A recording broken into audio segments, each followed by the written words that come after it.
All right, school is in session, so take your seats and turn up the volume. It's time for the smartest fishing show on the internet. This is the show that dives into everything fishing, from tactics and gear to policy and product. Here he is, the fishing professor, Professor Sid Dobrin. So stick around, you might learn something. 1, 2, 3, 4, 5, 5, 6. Welcome to the Inventive Fishing Professor Rodcast. I am Sid Dobrin, the fishing professor, and I am all juiced up for this week's show because this week's show is going to flat out rock, because we have got the remedy today and everything is fine again, because we have got Dale Stewart, bassist for Seether, that headbanging, hard rocking, award-winning power rock band. And I got to tell you, I just saw them perform a few weeks ago at Welcome to Rockville, and this band continues to flat out rock. And we've got Dale Stewart in the Inshore Offshore Digital Studio to talk fishing and music. And after we get our metal on and figure out the difference between bass and bass, I'm going to give you the lowdown on my top 10 topwater lures for targeting redfish. Yeah, that's right. We're going to add some drum to go along with Dale's bass. And somewhere in there, we'll take a well-deserved bourbon break and belt out a few stanzas about Bob Dylan's Heaven's Door double-barrel whiskey, because after all, like us anglers, Dylan is certainly tangled up in the deep blue. So yeah, this is a musically induced episode of the Fishing Professor Rodcast. And as always, if you want to sing me your song, always feel free to email me at sid@inventivefishing.com or use the comment option on any of the platforms through which you have accessed the Rodcast. I'm always eager to hear from you, even if you are out of tune. Of course, if you like the show, help us keep it in the charts and kicking out the hits by sharing our links with everyone you know. And with that, here's a little number I like to call the Rodcast.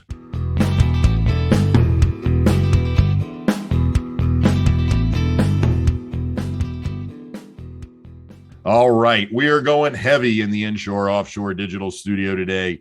We have got one of the all-time greatest bassists from one of the heaviest rockin' bands of the last quarter century. That's right, we've got Dale Stewart of Seether on the Rodcast today. Seether, of course, is that heavy metal, post-grunge, alternative metal band out of South Africa that came roaring into the U.S. music scene in 2002 with their number one single, Fine Again, which was also included in the Madden NFL 2003 video game and the 1080 Degree Avalanche video game. They've had massive number one hits with songs like Remedy, Fake It, Country Song Tonight, Words as Weapons, Let You Down, Dangerous, Bruised and Bloodied, and Wasteland. Seether's music has appeared in the Punisher movies and the 2003 Ben Affleck Daredevil movie, though I'm not, now that I've said that out loud, sure that's actually an accolade, but Seether are one of the hardest rockin' bands out there, and I gotta say I have been a fan since I heard their first album, Disclaimer, way back when. Seether has had 3 platinum and 2 gold albums, 17 number one singles, 21 top 5 multi-format hits, single sales topping $17 million, and over 2 billion streams worldwide across all platforms. They've just released their career-spanning album, Vicennial, 2 Decades of Seether, which includes all of their 17 number one singles. They are Billboard's number 8 all-time mainstream rock artist. They are also the newest addition to the Rock and Roll Hall of Fame's popular Right Here, Right Now exhibit, joining the likes of Billie Eilish, Lady Gaga, Harry Styles, Alabama Shakes, Taylor Swift, the Lumineers, Casey Musgraves, and The Weeknd in that exhibit. To say that Seether are monsters of rock would be an understatement.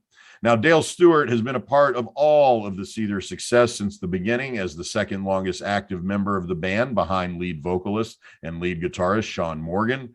Dale is recognized as one of the best bassists in the music industry, and in 2012, the premier guitar company Schecter Guitar Research released the Dale Stewart Avenger bass, a beautiful all-black mahogany-bodied bass. But as much as I want to geek out and be a fanboy here and talk about Seether's music and Dale Stewart's bass thumping, this is the Fishing Professor Show, and we're here to talk fishing. And as it turns out, Dale is a lifelong angler who fished as a kid in South Africa and is now a fanatic inshore and offshore angler based out of Georgia. So we are thrilled to have Dale Stewart in the Inshore Offshore Studio today. Dale, thanks so much for being on the Rodcast. Thanks for having me. That's quite an introduction. I feel a little little unworthy, let's say. Oh no, man. No, man. You are a bass god. We know that. Well, thank you. Thank you very much. So seriously, it's going to take some control on my behalf not to get all fanboy and just talk about Seether and music, but we're here to talk fishing. So let me start by asking you about your angler origin story. I've heard you say that you fished all your life and that was inevitable with a dad like yours. Tell us about that angling origin for you. Yeah, well, my dad is a extremely avid fisherman, and I just kind of grew up around it. Every little family vacation we'd take was basically a fishing trip. Every weekend at the lake, that we went to was basically a fishing trip. And everything from fly fishing up in the sort of more northern part of South Africa, fly fishing for rainbow trout, brown trout, things like that. And then more of the low country, bass fishing, catfish, carp, stuff like that. And then saltwater, which was always kind of one of our favorites, rock and surf, saltwater fishing. So it's just something, it was just natural, just something we always did. My dad took it extremely seriously. He was always writing articles for local fishing rags, and wrote one or two books over there about fishing on the South African scene. And when I was in high school, he even opened a fishing tackle business, so that was great for me. I'd go work there on weekends, and after high school just kind of worked there full time. I was doing gigs on weekends, but during the week weekend I'd be full time at the fishing shop. So it was kind of cool. My whole life was just fishing and music. It was so can't complain about that. Jealous. I want to hear more about you working in your dad's tackle shop, because I know you did a lot of fly tying for other anglers. Can you tell us a little bit more about the fly tying you used to do in high school? Yeah, that's another one of the things I also just grew up doing. My dad always had a little fly tying kit laying around the house, and he'd tie flies, and can you show me? And he'd teach me. I'll never forget the first fly. I was little as well. The first fly he taught me to tie was a Mickey fin. And that's a little streamer with a little like a little silver body, and then it's got yellow and red bucktail, little bucktail body, and then just tied off a little black head, whip finish it, and just a great little trout fly. And that's what he first taught me to tie. And just from there I just kind of developed a real sort of affinity for the fly tying. It's almost like if you can't go flying, oh well, just sit here and tie some flies, and in your mind you're thinking, oh, the fish are gonna smash this thing, and it's a way to kind of get away without getting away. And it's creative. I've always kind of been a creative person, and I think fly tying ties into that, because you get to create something, and I really started enjoying it once I started kind of coming up with my own ideas and my own patterns. Especially if you come up with an idea, oh, I think this will work, and you tie it, and then you go fish with it and you catch fish and it works well. That's so rewarding to catch a trout on this fly that you dreamt up and it actually works well. So, and then oftentimes when I was then working at the shop, guys would come in, hey, what are the trout biting on? I'm going up to Dolstrom or Belfast, or these are some of the fishing areas we used to go to for the fly fishing, and be like, oh, I was just up there 2 weeks ago, and they wouldn't leave this thing alone. I'll tie you 6, and that's it, then tie. And so it was fun. It was I enjoyed the fly tying. I've probably lost a lot of my chops as I didn't do it for years, and just now I've kind of put another little fly tying kit together. So I've started tying again, but more saltwater stuff. Living in Georgia, I do a lot more saltwater fishing. So excellent. I'm going to ask you about that in just a second too. Yeah, I've also just started getting back into tying as well, and I agree. Nice. That sense of creativity and that ability to just get lost in the tying is just fantastic. Have you done much trout fishing and fly fishing since you've been in the States? Not very much, no.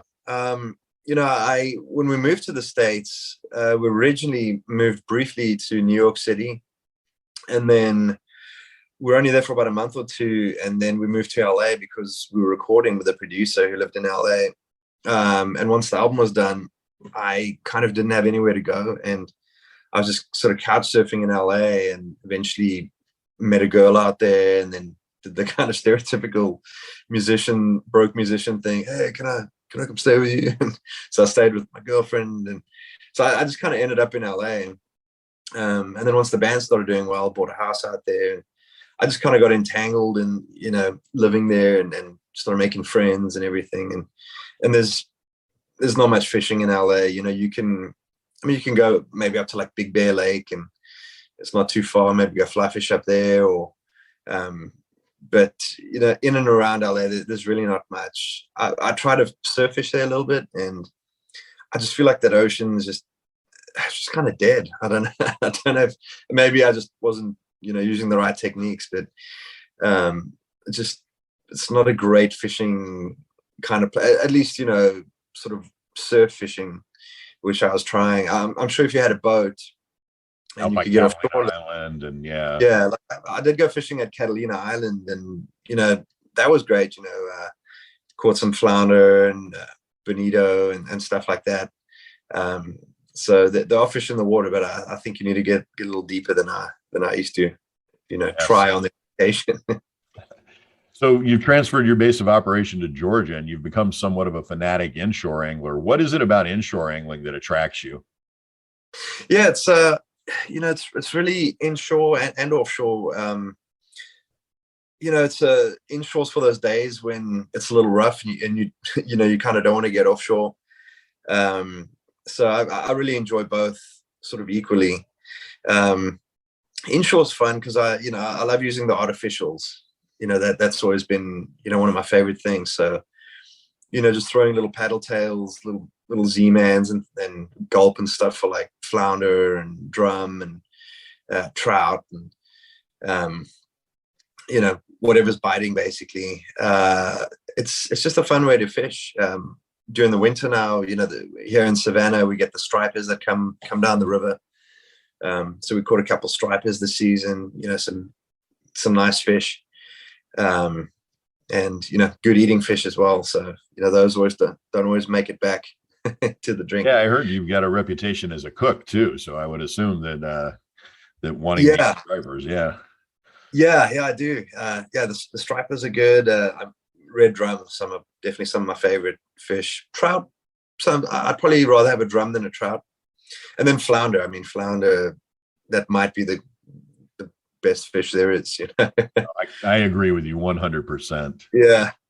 So Georgia has also got a reputation for a lot of bass fishing. Do you know any bass fishing in Georgia? I do a little bit, but nothing serious. I just our house is on a lake, and I fish a little bit in this lake. And I mean, it's called a lake. Technically, it's a lake, but I think of it as a very large pond. It's like a 5-acre pond, basically. It's round, and the fountain in the middle. But there's grass carp in there, and I tied a little dry fly, which mimics, I don't know, a fish pellet or something. And I catch the grass carp and the dry fly, which is a lot of fun. But I catch largemouth too, and bluegill on little artificials. It's actually funny. I went to Dick's Sporting Goods the other day, and I was just looking at the tackle section, and they had this tiny little rod. It was like a little 4'6" ultralight, like micro spin, little Shakespeare. And I thought, that would be fun. And I'm like, I can catch a little bluegill, these tiny little little like curly tails and little swim baits and things. Little spinners. I'll catch bluegill and little bass. It'll be fun. So I get this little rod back, and I actually loaded it with like 10-pound braid, just in case. But I'm fishing around my little lake, and I think, let me just cast one down the bank. And I cast down the bank, and I hooked this fish. And actually, I wasn't holding the rod up. I was kind of pointing the rod to the fish because I wasn't setting the hook on the fish. So I had to point the rod at the fish, almost like a top, and like set the hook, on the reel, and then kind of pick the rod up. So I set this hook and I pick the rod up and I feel, wow, that's kind of heavy. And this fish starts swimming to the side. And next thing I just see this thing come out of the water with this mouth just shaking and these gills open. And it's by far the biggest largemouth I've ever hooked in this tiny little lake on this tiny little rod. It's bending out of my hand where the grip ends on this tiny little reel.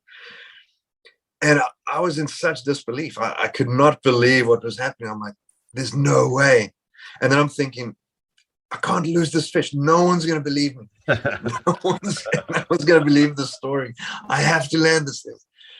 Eventually, I land this bass. And this thing was a month. Like, I mean, it must have been 12 pounds, 12, maybe even more. I don't know. But it was heavy. And she was, I think it was a female sitting on a nest. But I mean, I could put both my fists in her mouth and probably have room to wiggle around, you know, like I was trying to take a selfie. I couldn't fit the whole fish in the pic, like her tail's cut off.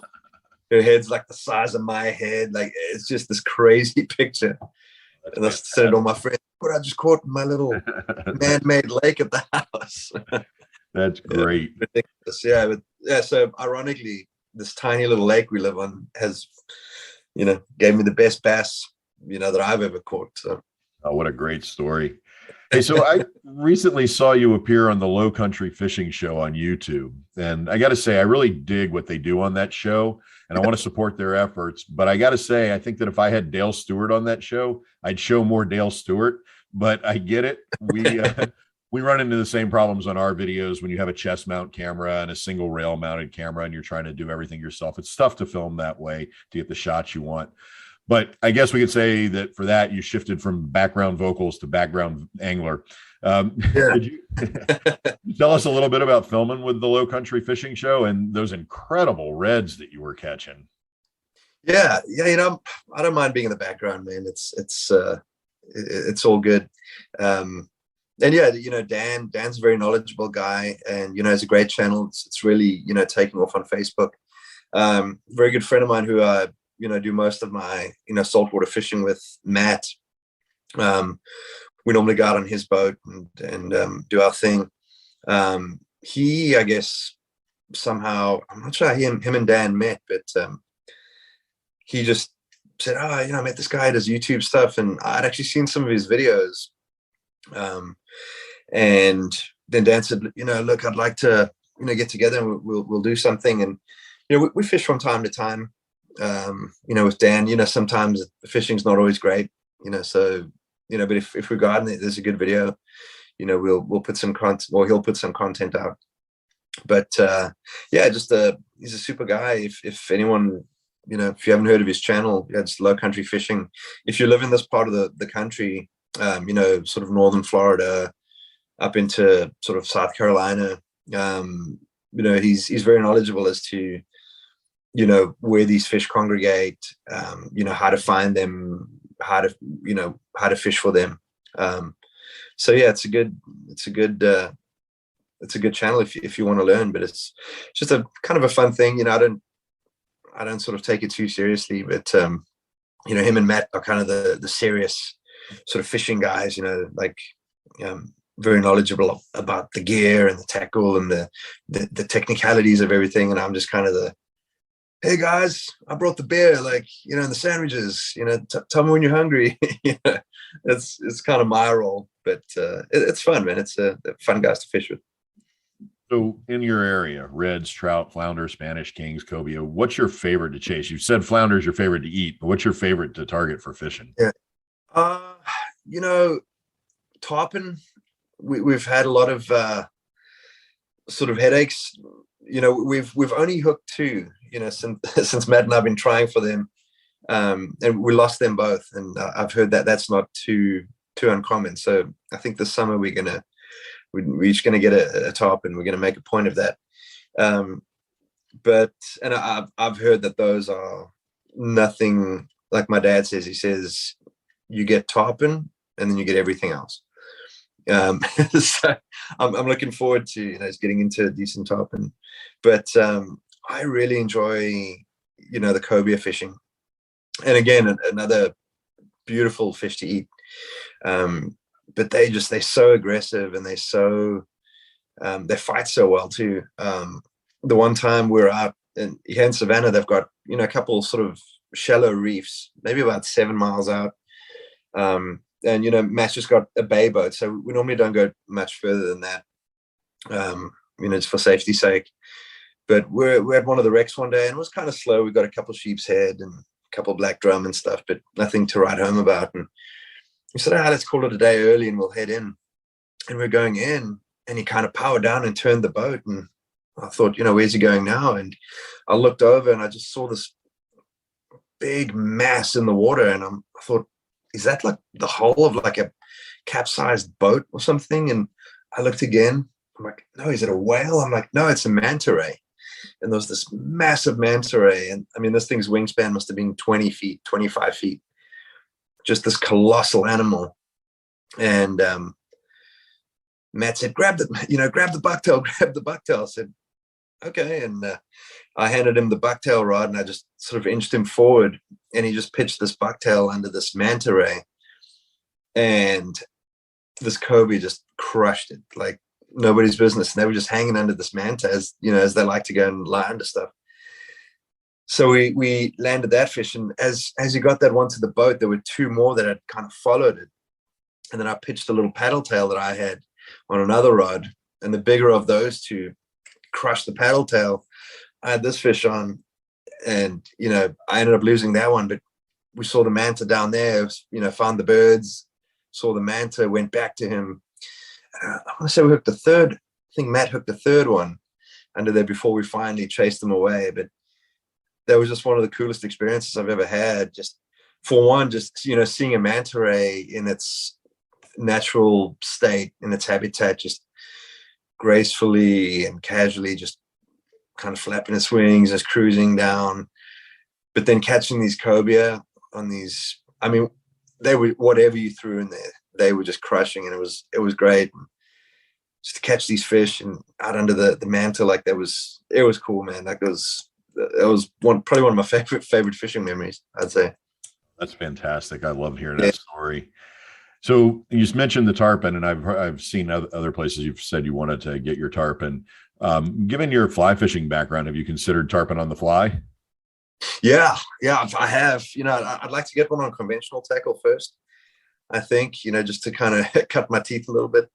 But yeah, I'd love to get one on fly. I'd probably have to beef up my tackle a little bit. What would you need for a tarpon? Probably like a 14 weight or something. At least an 8+, Yeah. I when I do saltwater, I fish with, like a 10 weight.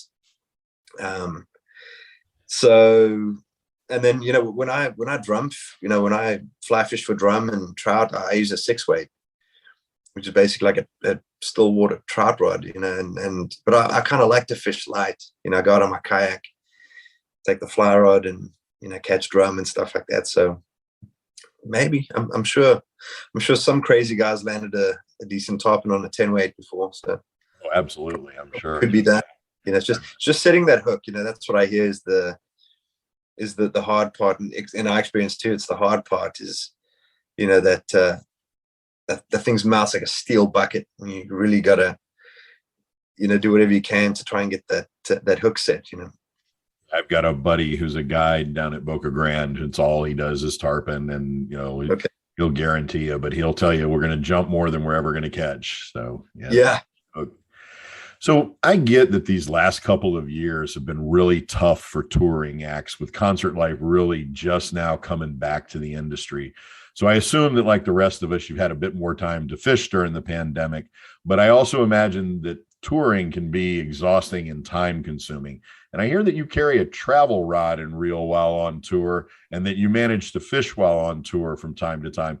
Tell us a bit about fishing while on tour. Well, it's always different, which is kind of fun. It's just touring.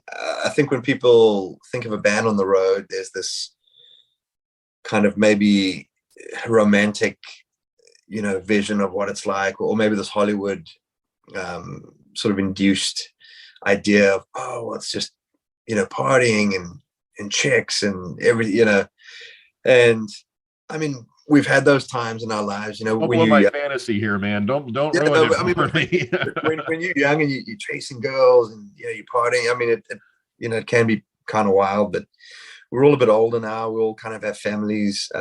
My little girl she's just 3 months now, so thank you. Yeah. So you have to kind of slow down at some point, and backstage there's a lot of downtime. Like before the show, you just kind of sit around and kill time, and maybe read a book, maybe play video games or watch a movie, or and I kind of get cabin fever. I can't just sit around, so I just take my little travel rod and I just pull up Google Maps and I see, is there anything in walking distance? Like, I don't care if it's a pond, I'll run the bathtub if I need to and drop a line in there. Like, it doesn't matter. I'll do it wherever. And, maybe there's a little river nearby, or, a little pond, or sometimes you're playing, down on the coast and there's like a little fishing jetty, or, maybe like a little rock outcrop and you can go and fish there. So, so it's kind of fun, it's kind of a mixture of, sometimes you using little corn kernels to catch carp in a river in Michigan, and other times you're down in Florida and, you're catching, little school of bluefish comes by and you're catching little bluefish and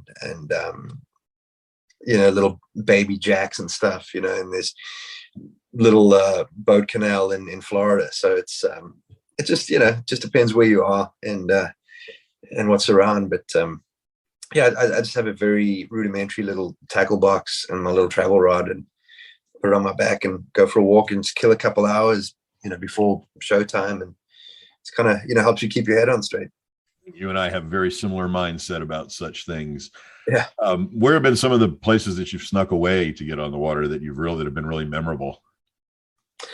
We're down in Boca Raton recently, and that was kind of fun. It's beautiful down there, and we were catching little Jack Crevalle, little guys, and little bluefish, and what was this other fish? I forget what they were called. It almost looks like it's family of the jack. Blue runner. Blue runner, yeah. I think we use them for bait a lot. Runner. And we're catching those just in this, this little canal. That was fun. Just a couple places, yeah. Just I don't even remember half the places. That's the thing with touring.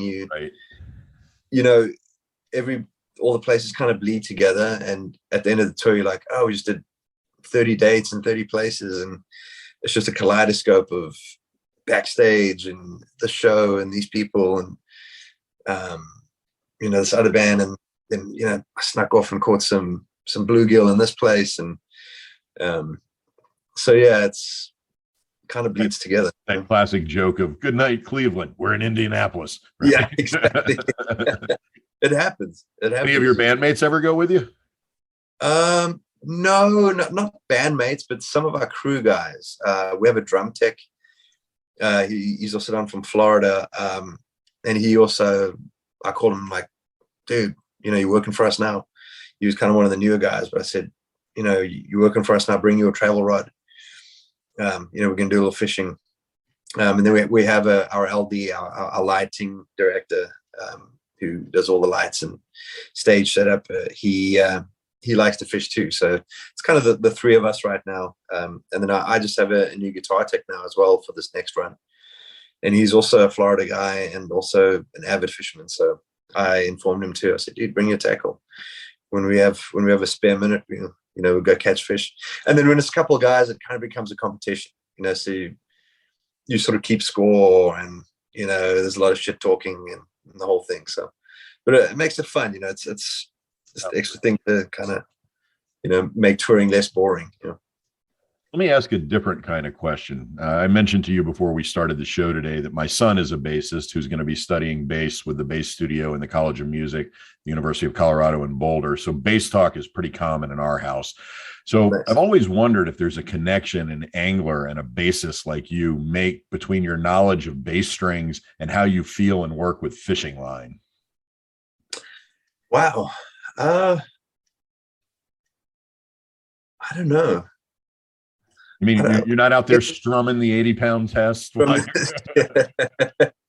Strumming the 80-pound braid. I guess maybe there is, because I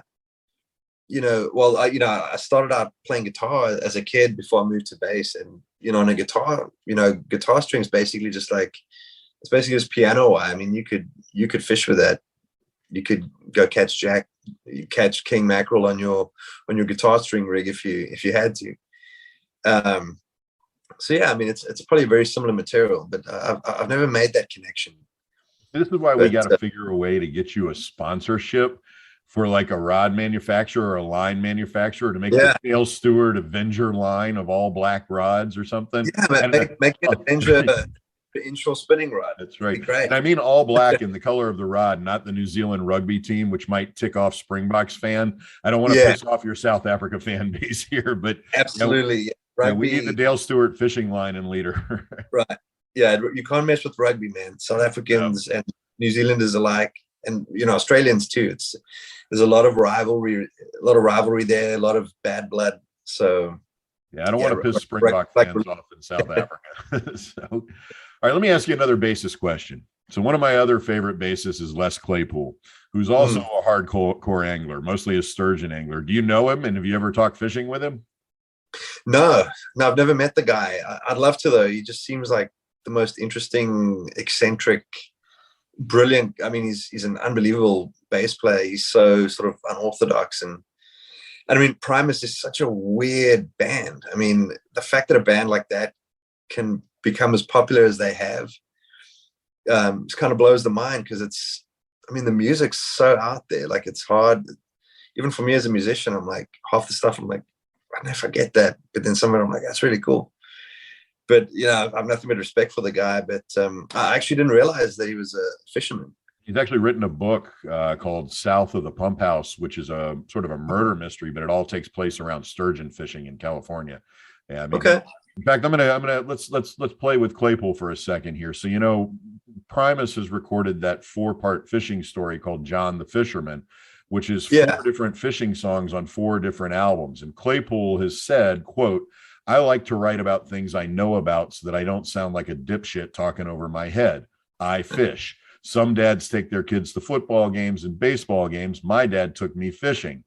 So I got to say, Dale, I don't recall a fishing song in the Seether catalog. When are we going to get a Seether fishing song? I'm gonna have to push Sean to write a fishing song. Sean's responsible for the lyrics, so you could call it like sheep's head banging and have a red drum solo. Yeah, Sean's not a avid fisherman, I would say, but I have taken him. Again, I forget where it was, but this one night after the show got done, the stage was right beside this little sort of river or lake river thing, and I said, "Hey man, I've seen catfish in this thing. I'm gonna go get my rod." So we each made a drink, and we got 2 little camping chairs, and went and sat there, and I got some honey baked ham out of the fridge that we got for making sandwiches, and I put some honey baked ham on a hook, and we just sat there catching catfish, and he had the time of his life. He's catching these little catfish at night. So it's in there somewhere. Also, when I got married a couple of years ago, him and some of the, he was my best man, but some of the other groomsmen, everyone came into Savannah a little early, and he booked chartered a fishing trip, and we went out of Hilton Head and caught some awesome drum, some nice big fat bulls, and he really seemed to enjoy that too. So maybe I can just pepper him with my my influence and see if I can get him to write some fishing lyrics for me. Awesome. All right, I got to fanboy just a little bit. I got to ask you where the nickname Duke Dalington comes from. Oh, that's it's fishing related as well. So we used to sell these, or I'm sure they still sell them, or my dad and them still sell them, but it was this new rod brand we got in South Africa, Reddington. They were kind of the new kid on the block, or at least in South Africa they were. And they were famous for having this, lifetime guarantee, on these new Reddington Fly Rods, and everybody wanted a Reddington Fly Rod. And this customer had a think it was a 6-weight, 4-piece 6-weight Reddington. And I'd wanted a nice 4-piece sort of travel rod for a while, but I didn't really have money for it. And this customer came and said, "Oh, I broke my Reddington," and turned it into us. So I called the local Reddington agent, and it was basically just like the tip section had like broken off, or something very, not detrimental to the rod itself had happened. And the agent came in, and I said, "Hey, here's the rod, it's broken." He said, "Oh, we'll just replace it for him." I said, "Really? I mean, there's really not much wrong with it." He said, "Okay, well," he said, "just take a hacksaw and cut it off right at the butt for me, just so that we're sure it's broken and you can't resell it," kind of thing. So it was terrible, just cutting this perfectly good rod. And he's like, "Cool." I'm like, "What do I do with it?" Nice, just throw it away. I said, "Okay." And I kind of put it aside. And, I do a little bit of rod building as well, just nothing spectacular, but I can, bind, guides, do rudimentary rod building. And I thought, oh, well, I'm just going to, put in get a graphite spigot, put it in the handle, reattach. I mean, there's not a lot of flex there. So I'll just reattach that and, put a new tip, on the very tip, and I'll have myself a 4-piece Reddington. So I did that, and I built it. And so it wouldn't be so obvious, I took the Reddington badging or logo, whatever, off, and I wrote Dalington instead of Reddington, 4-piece 6-weight, 9-foot. And then I did a little binding, and I put clear coat over that and everything. And so now I had my Dalington, and then the guys in the shop started calling me Dalington because now I'd built this Dalington rod. And then 2 of my female friends, like, "Why does everyone call you Dalington?" And then they decided Duke Dalington had a better ring to it. And then people just started calling me Duke Dalington. And so it was like a whole thing. But then, I said Duke Dalington, and just kind of became Yellington ring to it. Yeah. But it came from me sneakily, building this Reddington rod or fixing this Reddington rod. What a great story. All right, I got one more fanboy question, just because it's such a great story. Tell us the enema story. Who doesn't love a good enema story? Oh, enema story. Wow. Okay, so we were touring. This must have been 2004. And we're on tour with Evanescence and Breaking Benjamin. And my stomach just started really hurting. We had a day off, and it just started hurting. I could tell, something's probably wrong here. And, try to sleep that night, but, I just was so uncomfortable. And the next morning was the day of the show. I went to our tour manager and said, "Hey, I'm really in a lot of pain, and I think something's wrong. I need to go to the ER." And he was a shock because, I'm not one that really complains much. And he said, "Okay." So he, we jumped in the runner for the venue, took us to the ER, dropped us off. And the doctor's like, "Yeah, well, what's the problem?" I said, "Doc, I think my appendix is, going bad." He's like, "All right, well, to test it, we're going to give you this liquid that you have to drink, which will illuminate, your blood and your veins. And then we're going to give you an IV, or, the one you drink will illuminate your stomach and your digestive tract or whatever. The one in your arm will illuminate your veins. And then we're going to give you an enema." And I was like, "Wait, what?" Not the words you want to hear. Yeah, I'm like, oh, okay. So I drink the juice. They give me the IV, and they're like, "Cool, you ready for the enema?" And I walk in. This is Cincinnati, Ohio. And I walk in, and the sort of enema tech or whatever, I don't know what you call it. That's a hell of a career aspiration, isn't it? Yeah. I'm in my robe, with my ass hanging out. And I sit down and say, "All right, lie on your side. And, you might feel a pinch." And he looks at me and he's like, "Are you the bass player for Seether?" And I'm like, yeah, yes, I am." He's like, "Dude, I'm a huge fan." I'm like, cool, thanks. He's like, "Okay, you're gonna feel." So he gives me this enema, and I'm just like, this is horrible, man. Like, and then I come out, and the doctor's like, "Yeah, your appendix." I'm like, I told you that when I walked in. Like, you didn't have to stick things inside me. So that they took me in, and they were super cool about it. I came out of the, I came to, and the anesthetist was like, "Hey, any chance of getting tickets for that Evanescence show tonight?" And I said, "Yeah, any chance of getting some morphine?" And he's like, "Yeah." So I called out to him. I'm like, "Hey, put so and so on the list."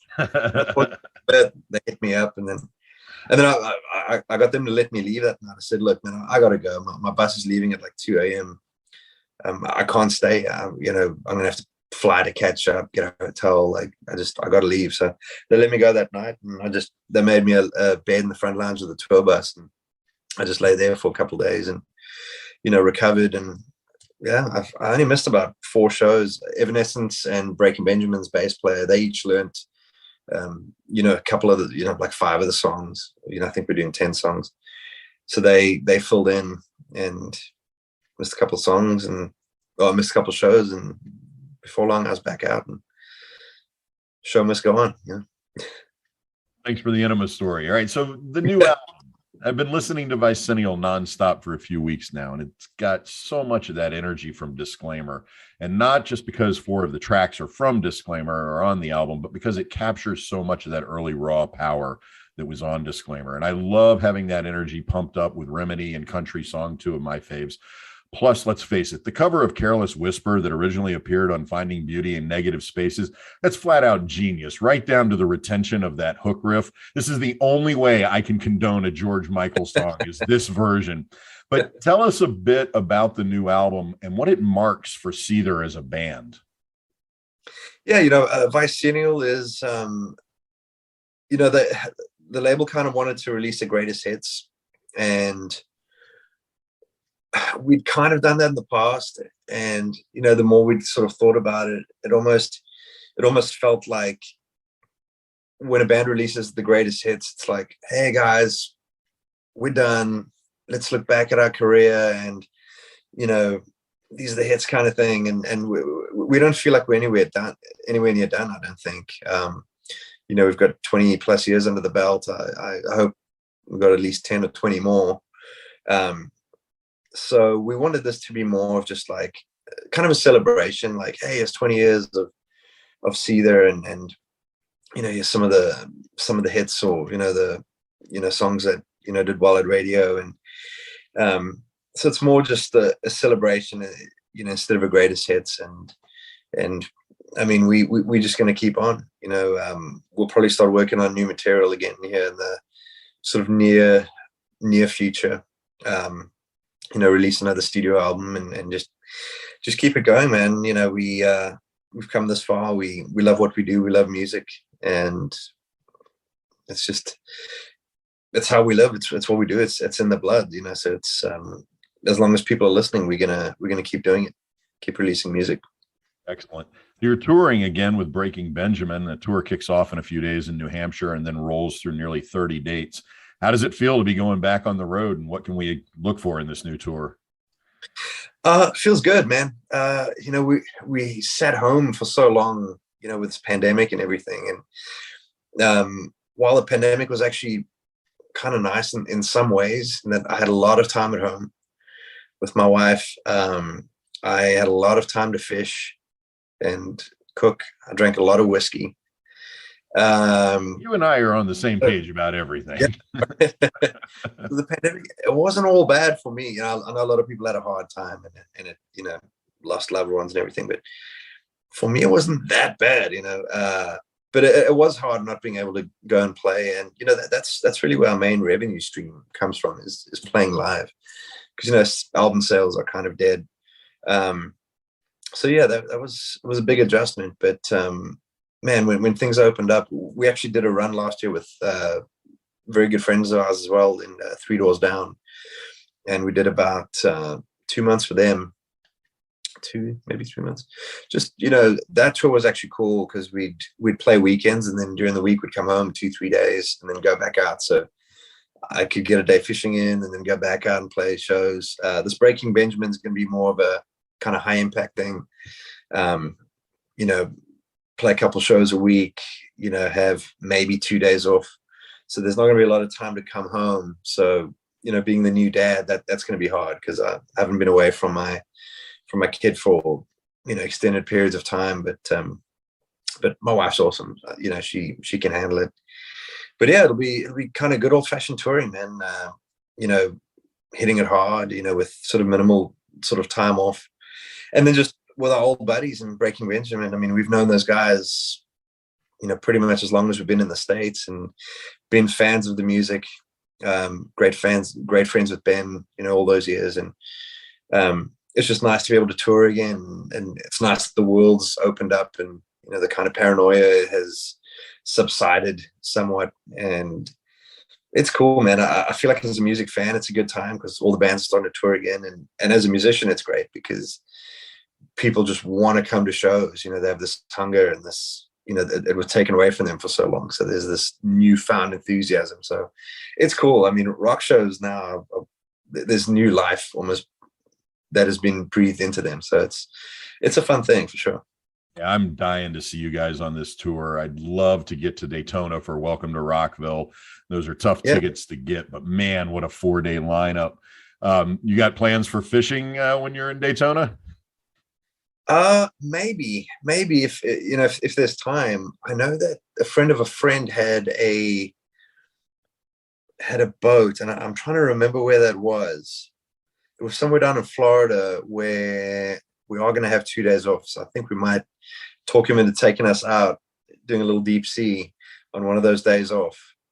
So, but yeah, I forget exactly where that is. But yeah, if we have a day off in Daytona, I'd like to fish, but I don't have the schedule in front of me, so I'm not sure. I'm hoping to come over there, and I got to tell you that besides seeing Seether at the Rockville show, I mean, there's some just incredible acts going on at Welcome to Rockville. But you know who I really want to see besides you guys? I want to see The Who, that Mongolian metal band. Yeah. Since they released Wolf Totem and woke the world to that traditional Mongolian instrumentation in heavy metal form, man, I've been dying to see those guys.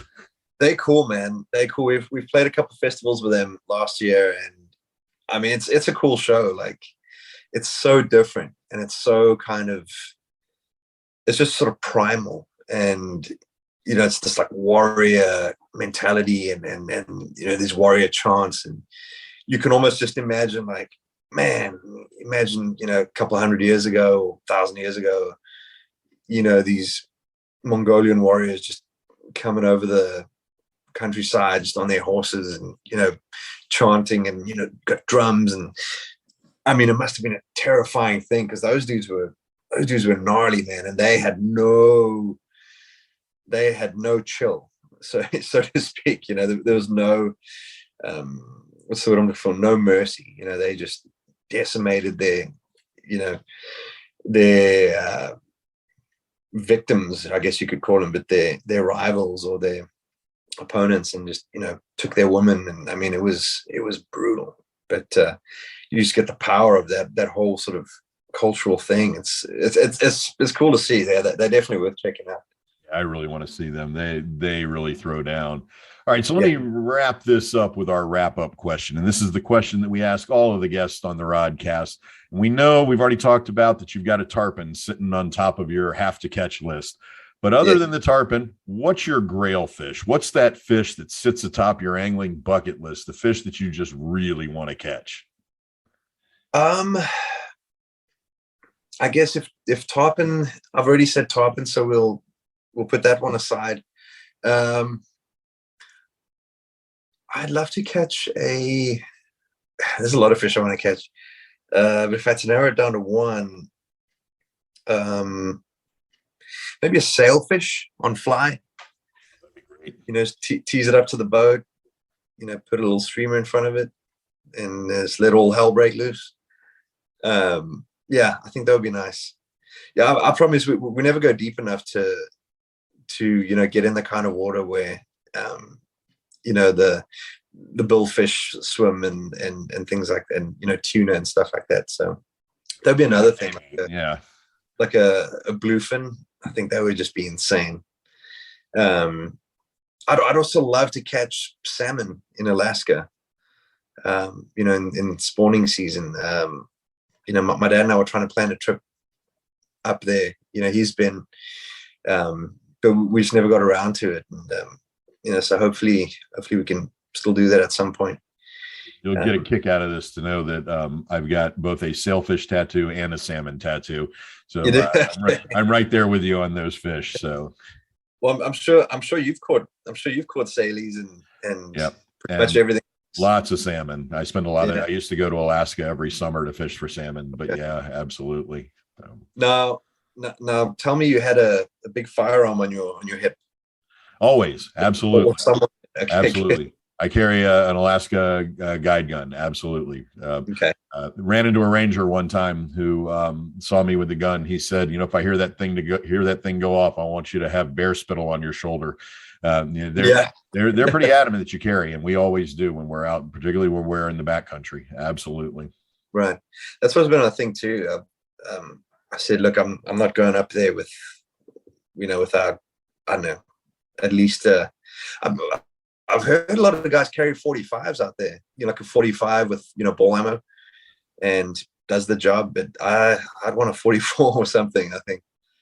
I have a buddy who carries a 44 with a TNT tipped bullet. Okay.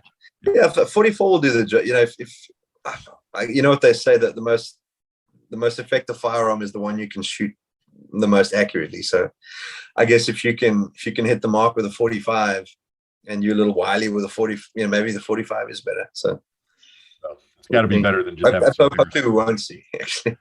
Some bear spraying bells just aren't going to do it. They scare me, those brown bears. That's a terrifying animal. Just the power of that thing. They're big and they're powerful. I think I'm more scared of black bear because brown bear is not there to eat you, and it'll fight you until it's done fighting you. But a black bear is going to want to eat you, and so it's not going to stop. So, but yeah. I got lots of salmon bear stories we could tell, but Dale, I can't thank you enough for being on the Fishing Professor show today. I am so stoked to get to a show on this new tour, and I've loved rocking out to Vicennial. For everyone in the Fishing Professor listening crew, I really recommend you get your ears on this new album. Seether fans will appreciate the gathering of these hits together, and Seether newbies will love the energy of this collection. And just keep in mind that everything's going to be fine again. One day too late. Thanks, Dale. I really appreciate it. Thank you, man. I appreciate it.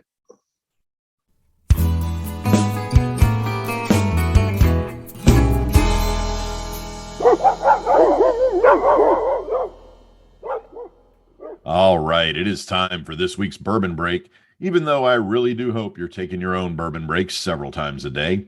Since we've just wrapped up a great conversation with a powerhouse rock star, let's keep the bourbon break in the musical realm today and stay with our rock star theme, and we'll be knocking on heaven's door. That's right, we'll be taking a look at Bob Dylan's Heaven's Door Double Barrel Whiskey. Now, when we started hearing that Bob Dylan was going to be involved with the release of some new whiskeys, I knew I'd have to give them a try. So Dylan released 3 whiskeys back in 2018 and has been adding to the collection ever since. In this bourbon break, though, I'm just going to talk about Heaven's Door Double Barrel Whiskey, which I managed to get a bottle of soon after it was released. Now, usually when celebrities get involved with promoting a brand of alcohol, there's a lot of hype around the relationship, but not a lot of follow-through in the quality of the drink. I'm thinking here of Clooney's tequila, Kendall Jenner's tequila, Justin Timberlake's tequila, Channing Tatum's vodka, Robert De Niro's vodka, The Rock's tequila, and Dane Cook with a juice box or something. I don't know. And someone remind me why anyone pays attention to Dane Cook in the first place. Anyway, the dozens of other celebrity alcohol partnerships that are out there usually have a lot of hype and not a lot of follow through on the actual spirit. But Dylan, it was rumored, was to have been seriously involved in Heaven's Door. He even registered the trademark way back in 2015.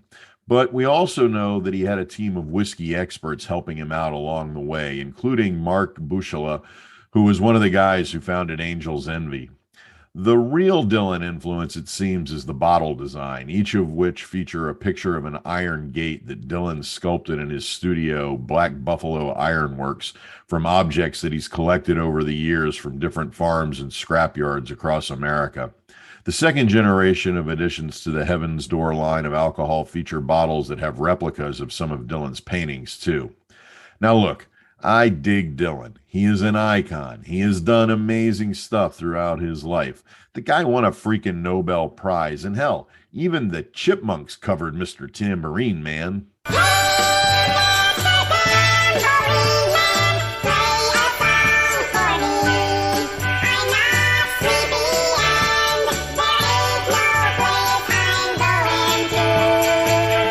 Okay, I'm sorry, that's terrible.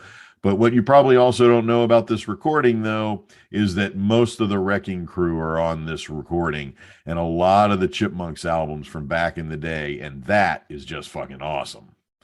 Bob Dylan seemed to jump into the bourbon world at a moment when the bourbon world was really opening up. And in these first three releases, and here I'm talking about Tennessee Straight Bourbon, Double Barrel Whiskey, and Straight Rye Whiskey, and he was able to put his feet down in a mid-range whiskey line that appeals to a lot of people, but doesn't have to reach into the upper tier of great whiskeys in order to keep an audience. In fact, I think a buddy of mine who is a fanatic Dylan fan described Dylan's Heaven's Door Double Barrel Whiskey the best. He said that it's a good whiskey for a $30 to $40 bottle of whiskey. It's not a good whiskey for a $50 bottle of whiskey. Heaven's Door Double Barrel Whiskey, by the way, retails for about $50. That is to say that Heaven's Double Barrel Whiskey is an okay whiskey, not a great whiskey, and certainly not a bad whiskey. It's a tad overpriced for what it is, but you got to figure you're paying out $10 to $15 a bottle for the Dylan name and then $35 or $40 for the whiskey. Maybe that's a bargain. I don't know. Now, you might have noticed that I'm not referring to Heaven's Door Double Barrel Whiskey as a bourbon, because it's not. It's a blended whiskey that, according to the Heaven's Door web pages, is comprised of a blend of 3 different whiskeys, 2 from Tennessee that are purported to have traditional bourbon mash bills, and a 3rd straight rye whiskey.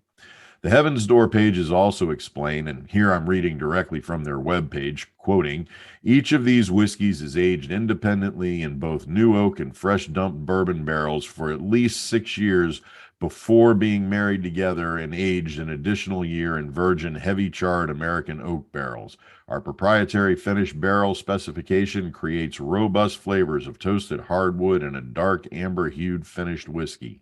Heaven's Door Double Barrel Whiskey is maple charcoal mellowed after distillation, also known as the Lincoln County process, resulting in a smooth finish.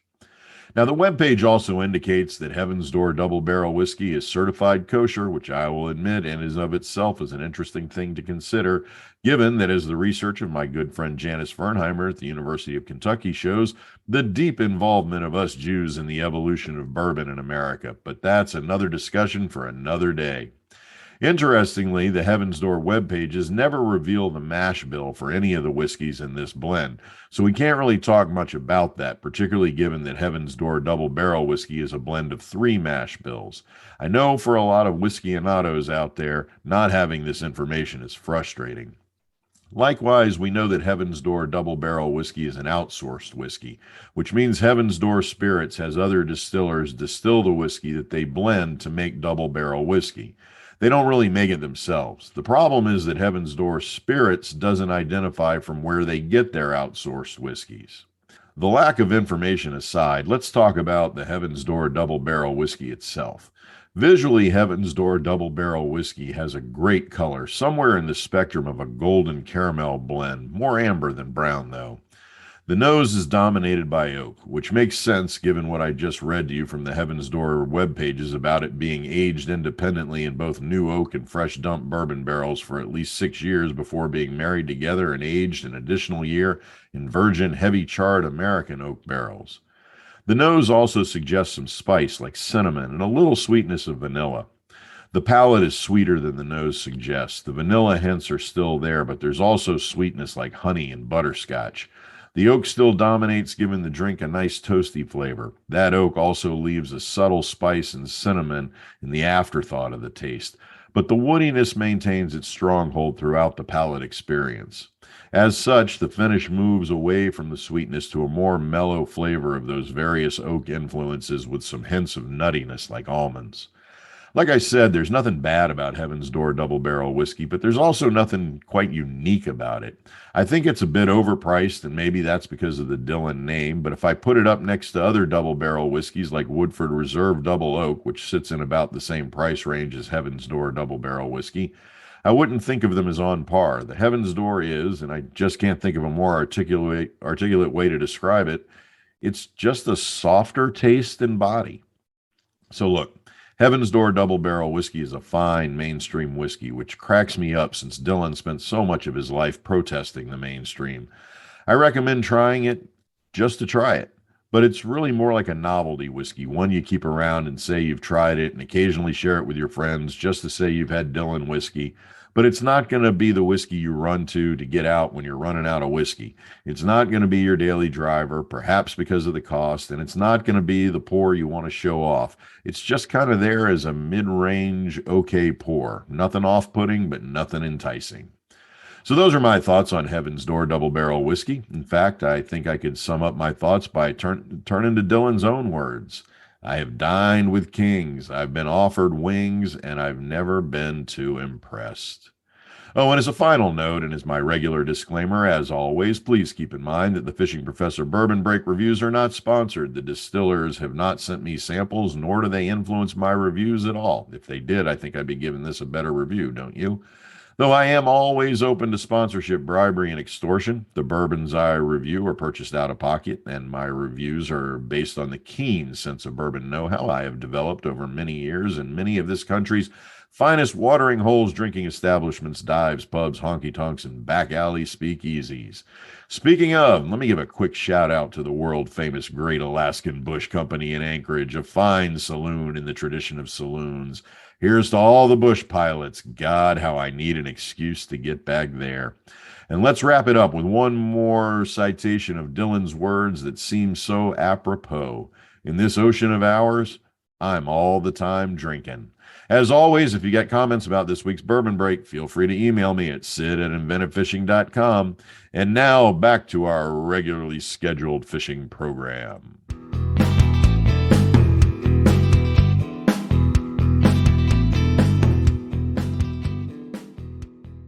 All right, so let's get to this week's top 10 list. And in an attempt to stay musical, we'll shift from Dale's bass and Bob's bourbon to some big drums, red drums, that is, redfish. This week, I'm going to count down my favorite topwater lures for redfish.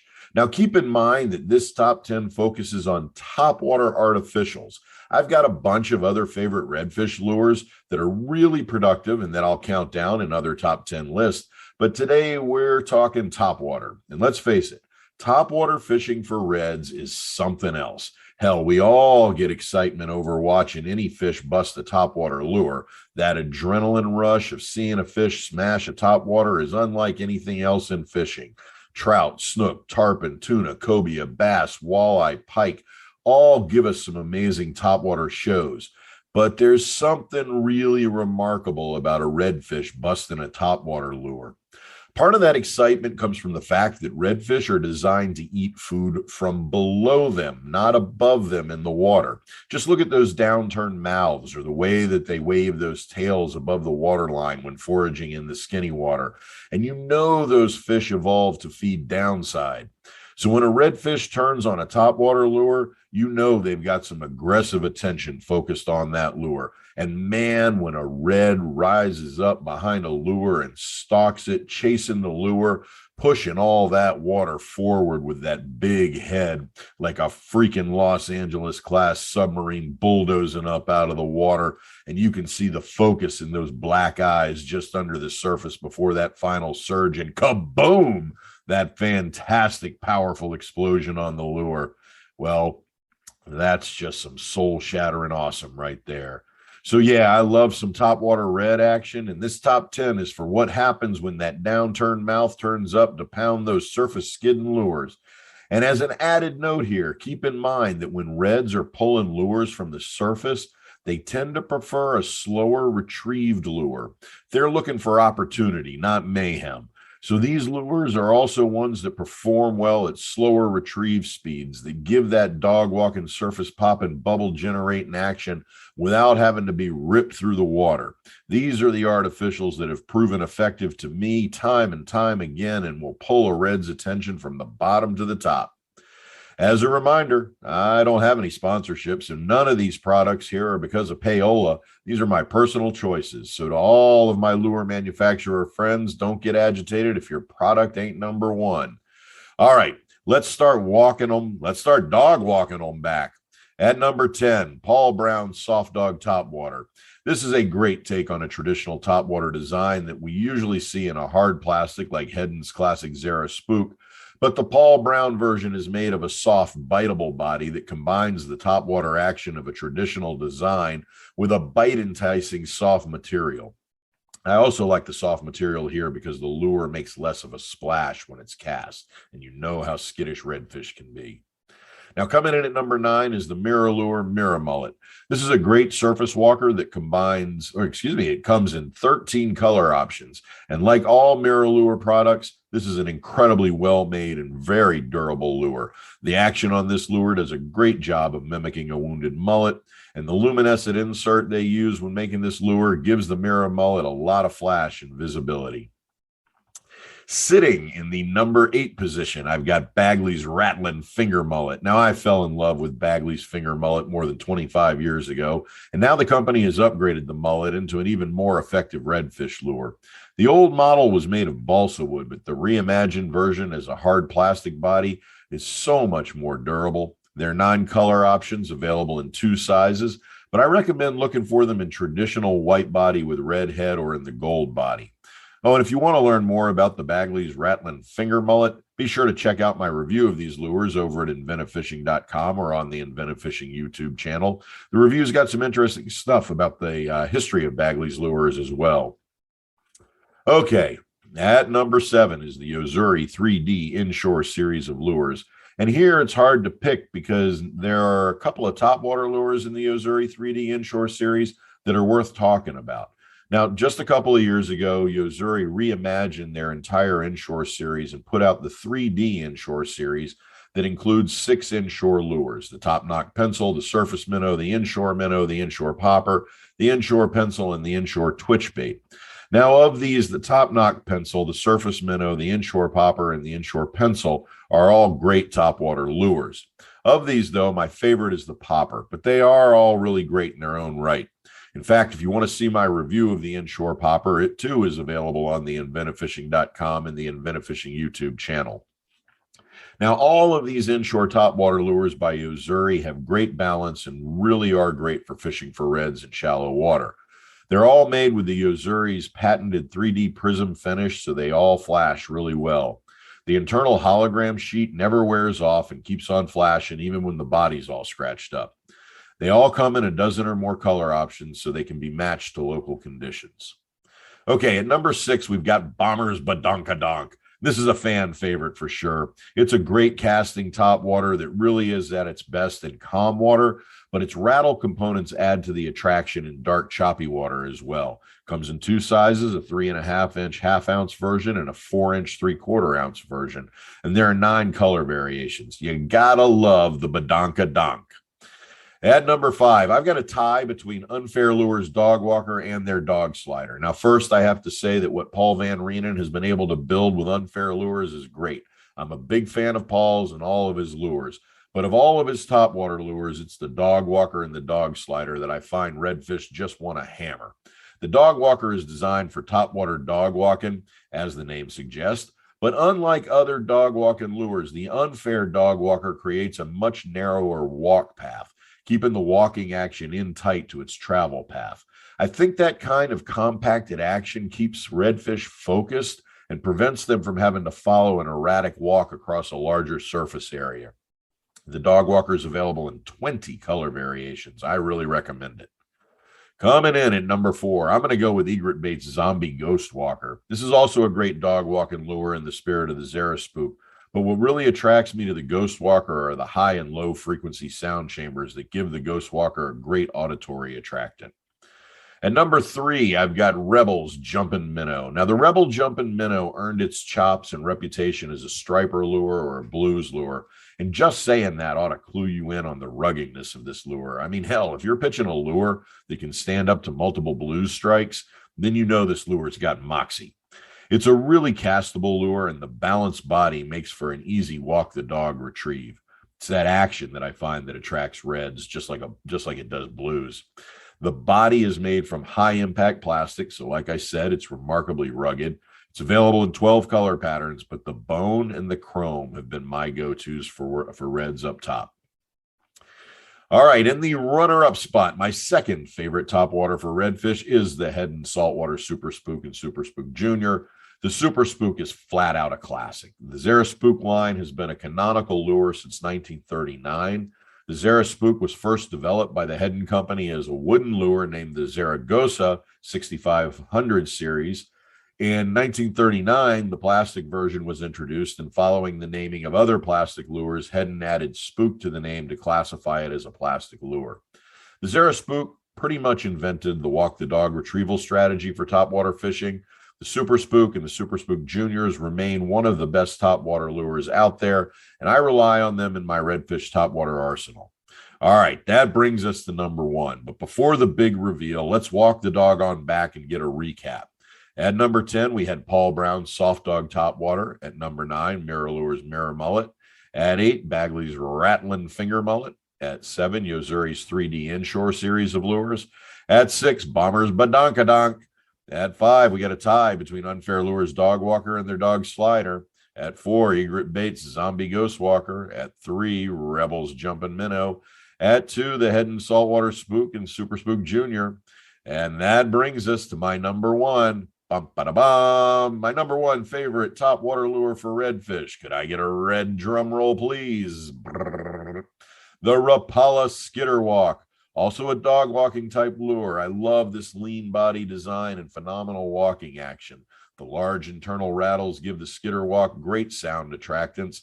The great 3D holographic eyes and the 22 color variations are just great. I will say my favorite colors are the bone chartreuse, the gold mullet, the redfish, the trout, and the classic redhead. So that is this week's top 10 list, top water for redfish. And yes, I know you have your disagreements with my list. So feel free to email me, especially if you think there's a top water for redfish I should take a look at. Or if you're a manufacturer and you want me to take a look at your product, shoot me an email and let me know what I need to look at. You can always email me at sid@inventivefishing.com.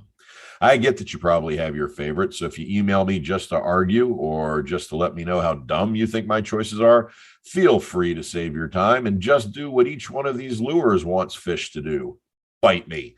As always, if you'd like the Fishing Professor's top 10 list to be about a particular fishing-related thing you're interested in, just send me an email and I'll see about adding that to my top 10 list for future top 10s. Let's get back to the show.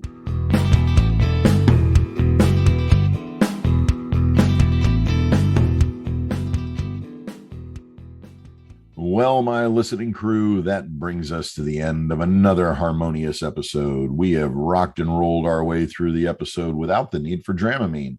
And now we find ourselves at the end of the song. I want to thank Dale Stewart for taking a break from the bass in order to chat with me in the Inshore Offshore Digital Studio.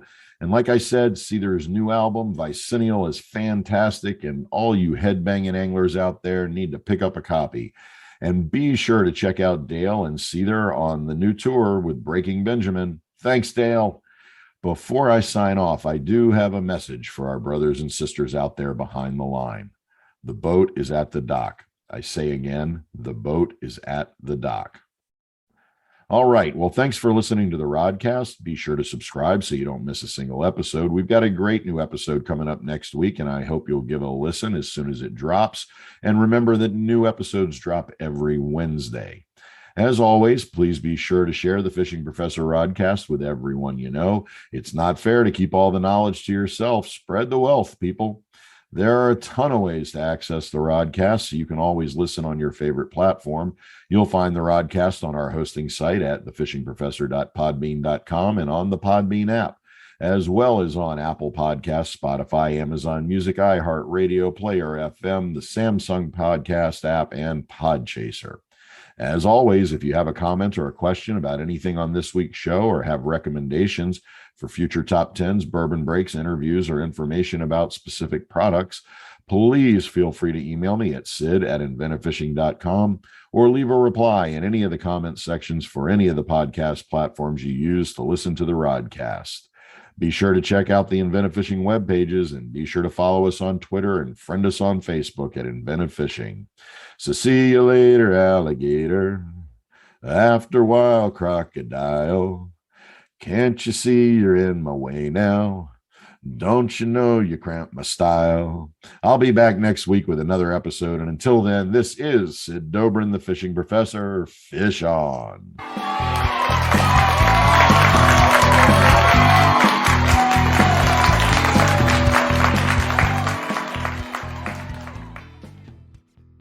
The Fishing Professor Show is copyrighted by Inventive Fishing, LLC.